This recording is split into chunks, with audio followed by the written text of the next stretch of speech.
So the leaks for Boruto 2 Blue Vortex chapter 30 have just been released.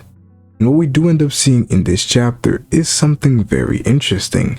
It isn't the most fighting chapter that we see most of the time, but what we do end up seeing in this chapter is a lot of talking, is a lot of things being set up.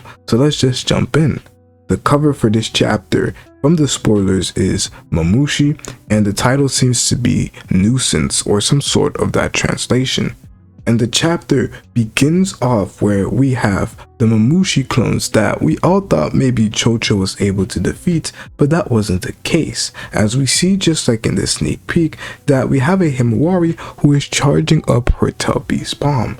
And the Mamushi clones that we believe that Chocho defeated were simply knocked to the ground and then began to stand back up. And they started to multiply, multiple of them started to multiply, and then we had a Shikadai who still had them under his paralysis and had to keep putting more and more of the Mamushi clones under that very own paralysis. But using some of their teamwork and strategy, we see that they were capable of dealing with these threats, as we have a Chocho who flies them into the air, and then we have Himawari who fires off her Tail Beast bomb. Some people thought that she was gonna cause massive havoc in the village, however she did not. And this tells us a lot about Himawari's powers, as she is capable of defeating multiple of the Tail Beasts using her Bijou bomb, which showcases the level of proficiency that she has reached now that she started training with Kurama. However, it also tells us a bit of the weaknesses of Team 10, as their strategy, which is very good to fight against an opponent that is dumb. However, without Himawari, they really do lack that raw power to be able to take down some of the Senju, and it just showcases the big role that Himawari plays, as she is that person with a high level of attack potency to do quite a bit of damage. But we continue on, and we see these epic panels. I really like the panels of Himawari using her Tail Beast bomb. It just looks amazing. We see them being disintegrated. But we move on to Kashin Koji, and we have a Kobu, we have a Konohama who is basically going around to go and tell Shikamaru that he has to go and make his way to talk to Kobu essentially. There is no excuse that they can give, as he basically is continuously to press down that no, Shikamaru has to come. I don't care about what's going on in the village right now. Shikamaru has to make his appearance. And then we end up seeing Sarada. We haven't seen Sarada for a little while, but although she doesn't seem to be fighting in this chapter, she absolutely did want to. We see a bit of the Mamushi clones going around the village, and we have Inojin who basically says that although we are defeating them, more and more keep popping up. It's like it doesn't stop, it doesn't matter what we're actually doing. It's almost like they're wasting chakra. However, we see a Sarada who wants to get up into the fight, but we have Shikamaru who tells her no, that to wait before she does anything, that they're formulating a new plan. As Shikamaru is about to tell everybody about this new plan that they're formulating, we have Kobu that wants Shikamaru to appear right now, and it seems that there's nothing he can do to basically tell him to wait, as his position as Hokage is being threatened right now, and if he doesn't listen, then he simply won't be Hokage for very long. So Shikamaru basically, he seems to comply with all of their instructions, but before we see him actually get into the village, we see that Boruto almost gets captured. Boruto, who wasn't really paying too much attention as he was waiting for Shikamaru's orders, we have a few of the Leaf police force that ends up using some sort of a weapon. I don't know how you call this, and if you guys reading the leaks for yourself, and I can't show it on video because we already know that the spoilers will get me copyrighted, but if you guys end up seeing it for yourself, let me know what type of weapon this is called, because I've seen it before but I've never really known the word for this weapon. But we have some members of the Leaf police force that end up catching Boruto off guard.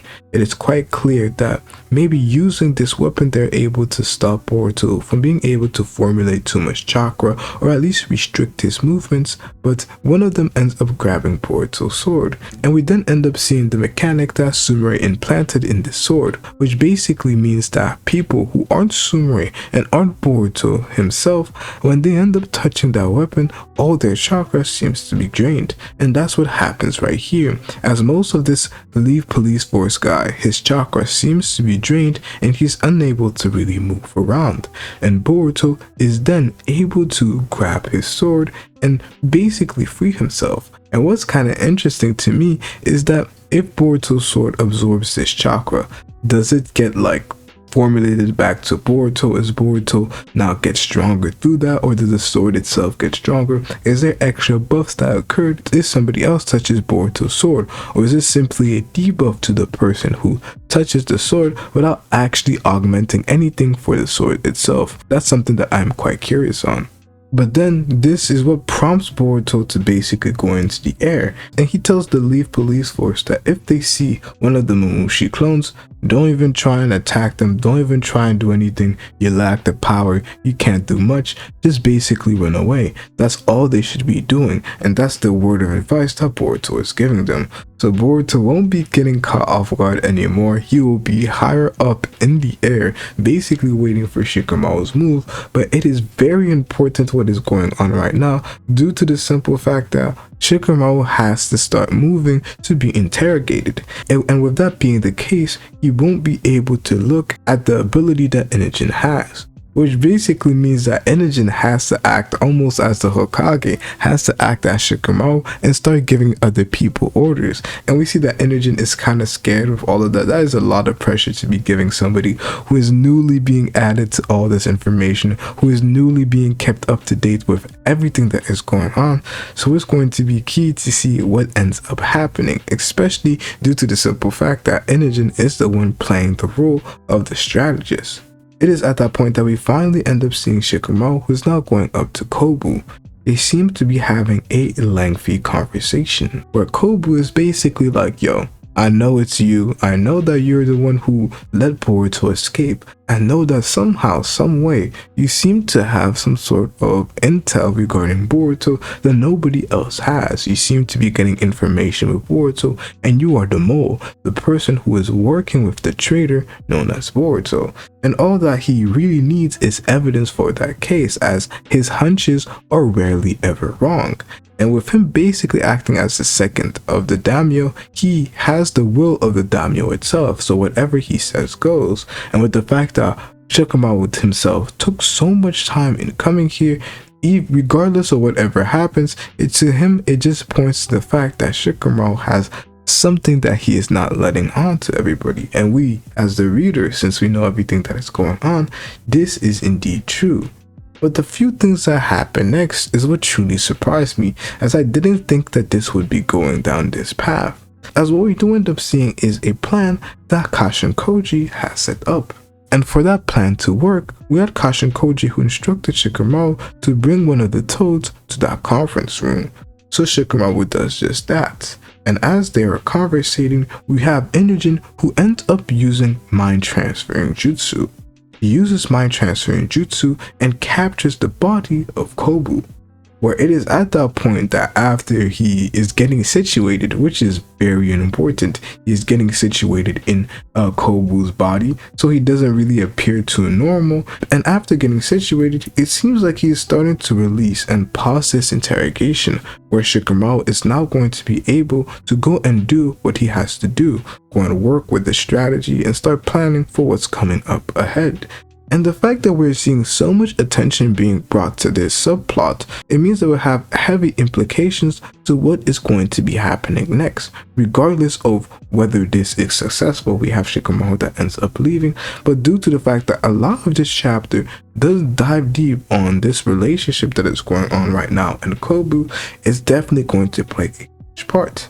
As what we see next is that Kobu ends up leaving to go outside and get some fresh air. However, in the interrogation room, we see that Sai clearly knows exactly what is going on. He knows that Inojin is working with Shikamaru, and that's quite important as Sai has been somebody who has slowly and meticulously started to believe in the fact that we have Shikamaru that not only is working with Boruto, but omnipotence may be an idea and maybe something that is casted, or at least he understands that something just isn't right. as he was one of the people that was around when Amato ended up figuring out that something was going on and that his memories had been changed. He was around then, and he has been around a bunch of characters that seems quite suspicious alongside Konohamaru and Shikamaru, and it finally seems that he has cracked and wants to know everything that is going on.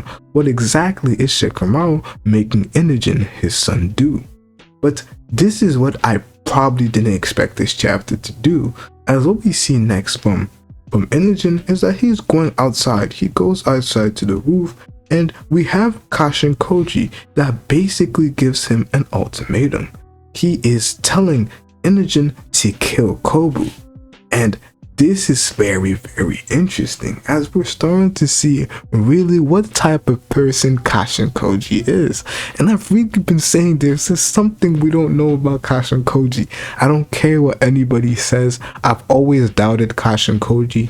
In a way, it's not that I don't believe that he's trying to work towards a better future. What future exactly is he doing, and how exactly do you feel about this? Kashin Koji instructs Inojin to kill Kobu, and the logic is quite simple. Kobu is ultimately somebody that is potentially going to lead to the worst future taking place if he stays and interrogates Boruto. And the reason why this is very important is because now, especially due to the fact that mind transferring jutsu has been used, regardless of whatever happens, Shikamaru is no longer going to be the Hokage. And that is already quite simple because we've seen how mind transferring jutsu works in the past.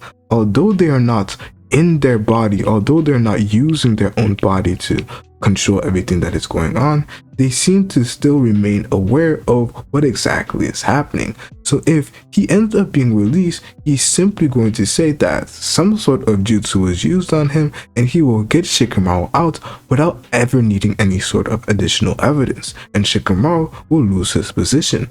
So ever since the mind transferring jutsu was placed and Kashin Koji's plan was revealed in the sense that he wanted to control Kobu, he has essentially forced Inojin since the very beginning to end up killing Kobu as the only result. And he tells Inojin to jump outside the roof and essentially try and attack Mamushi so that Mamushi will end up killing him. As this is a very important distinction from everything that we have heard this far. It is that Mamushi is not going to attack you if you don't attack him. So when we see him not killing some of the civilians, it is very intentional. They didn't do anything to him, so he's not going to attack them. So if Kobu ends up attacking one of the Mamushi clones, he is going to end up attacking back and killing Kobu. And we see that we have Inojin who doesn't want to do this at all. To Inojin, this is quite immoral, but it doesn't matter. To Kashin Koji, it is something that has to be done. So even if Inojin refuses to do it and it is in a moment of doubt, it doesn't matter. As we see Kashin Koji tell Inojin that nobody is going to know. Nobody's going to know what you did. It's not going to be in the official record line. It's going to be something that me and you know, and that's it. Nobody else has to find out. And you were doing this for the sake of the village. And with this line of dialogue, I know that in a way he's doing it for a better future, but it doesn't stop him from looking heinous. And my question to you, is this an evil act or is this a moral one?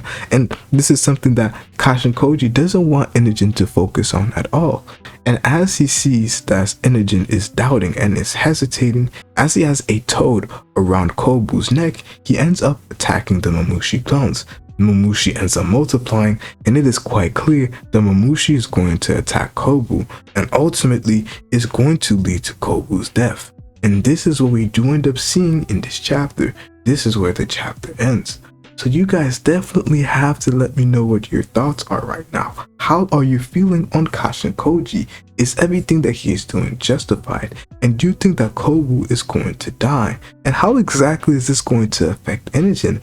Things are really looking dark. These are the type of moments that I really like and we used to have in Naruto. These complex decision making that characters had. I know this isn't a fighting chapter and there is a lot of dialogue, but I really feel like this plot point that Ikimoto is developing is really starting to pay off. And I think the ramifications are going to have heavy implications on Inojin's character. We see that Sai is involved, and these subplots are going to make the Boruto series feel a lot deeper, and that's ultimately what I would like to see. I hope we see a lot more of this alongside world building throughout the chapters to come, but you guys definitely let me know your thoughts, comments, and concerns in the comment section below.